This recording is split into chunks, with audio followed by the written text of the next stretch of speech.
তুমি ছাড়া তো আমার আর কেউ নাই। আল্লাহ গো, তুমি যদি মাফ না করো কে আমাকে মাফ করবে?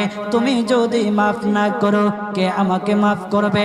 তুমি যদি আমাকে মাফ করো তাহলে তোমার কোনো দিকে কমবে না, তুমি যদি আমাকে মাফ না করো তোমার কোনো দিকে বাড়বে না।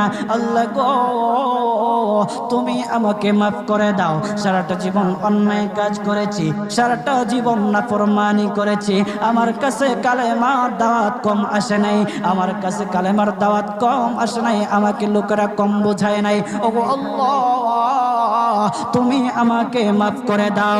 মাফ না করলে কোথায় যাব, কার কাছে যাব? বাবা যখন মারে তখন মার কাছে আশ্রয় নেওয়া যায়, মা যখন প্রহার করে তখন বাবার কাছে আশ্রয় নেওয়া যায়, বাবা মা যখন প্রহার করে তখন দুনিয়ার কারো না কারো কাছে আশ্রয় নেওয়া যায়। ওগো